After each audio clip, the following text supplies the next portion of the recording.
Pernah nggak sih Anda baca sesuatu yang saking nggak masuk akalnya, Anda langsung mikir, hah, ini nggak mungkin deh. Nah, dalam beberapa menit ke depan, kita akan coba bedah salah satu pernyataan paling bikin bingung dalam Alkitab. Kita bakal lihat gimana sebuah transformasi yang luar biasa drastis justru jadi kunci buat memahami sesuatu yang kelihatannya mustahil. Dan semua ini berkat sebuah renungan harian yang dalam banget. Oke, ini dia peta perjalanan kita. Pertama, kita hadapi dulu nih pernyataan yang bikin dahi berkerut itu. Terus, kita loncat ke sebuah kisah perubahan hidup yang 180 derajat. Dari situ, kita akan nemuin sebuah konsep kunci, yaitu mata batin, yang ternyata bisa nyambungin semuanya. Yuk, kita mulai. Oke, bagian pertama, roti kehidupan dari surga.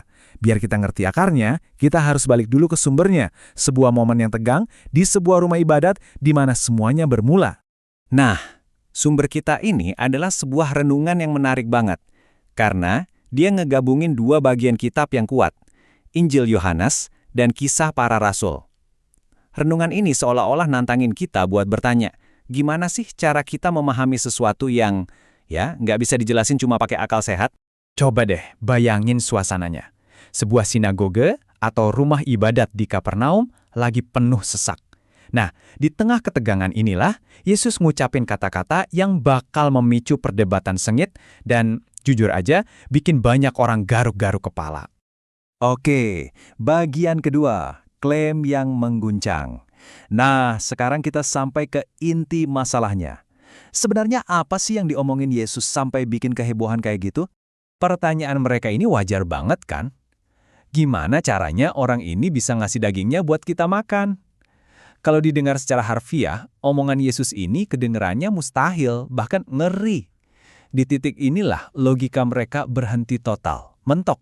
Bukannya ngejelasin atau ngasih analogi yang lebih gampang, Yesus justru makin menantang. Dia malah menggandakan klaimnya dan menghubungkannya langsung dengan konsep hidup itu sendiri.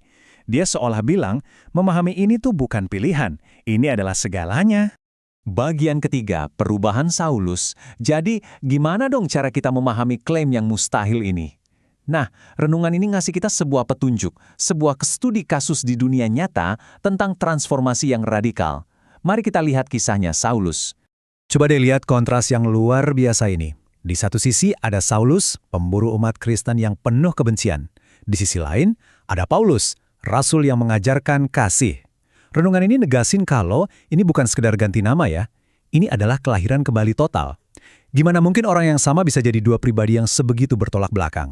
Coba perhatikan prosesnya. Ini bukan evolusi yang butuh bertahun-tahun. Ini tuh kayak ledakan perubahan. Dimulai dengan kebencian, lalu ada perjumpaan ilahi yang bikin dia buta secara fisik, dan diakhiri dengan dia bisa melihat lagi dengan cara yang sangat sekali baru, baik secara harfiah maupun spiritual. Oke, bagian keempat, kekuatan di luar nalar. Perubahan drastis seperti yang dialami Saulus itu nggak bisa dijelasin gitu aja. Ini bukan sekedar berubah pikiran. Jadi, kekuatan apa sih yang sebenarnya bekerja di sini? Nah, ini dia kuncinya. Transformasi sebesar ini, menurut renungan ini, nggak datang dari dalam diri. Itu bukan hasil dari tekad baja Saulus. Tapi ini adalah intervensi, sebuah campur tangan dari kekuatan ilahi. Dia tidak memutuskan untuk berubah, tapi dia diubah. Renungan ini pakai sebuah ide yang brilian banget. Kebutaan fisik Saulus itu bukan hukuman, tapi sebuah simbol.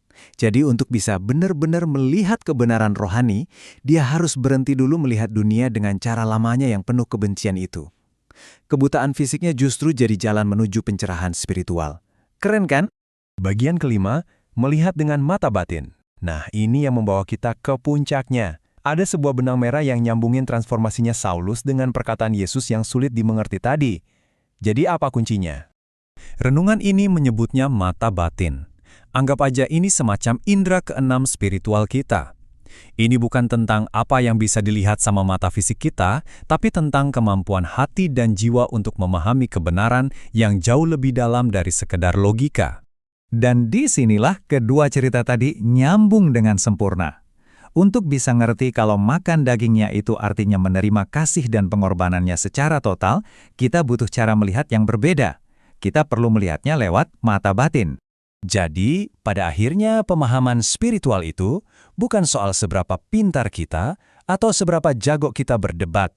Ini lebih ke soal membuka hati, mau menerima sebuah kebenaran yang mungkin melampaui kemampuan akal kita buat ngejelasinnya secara tuntas. Ini membawa kita ke sebuah pertanyaan untuk kita semua. Kapan mata batin Anda terbuka?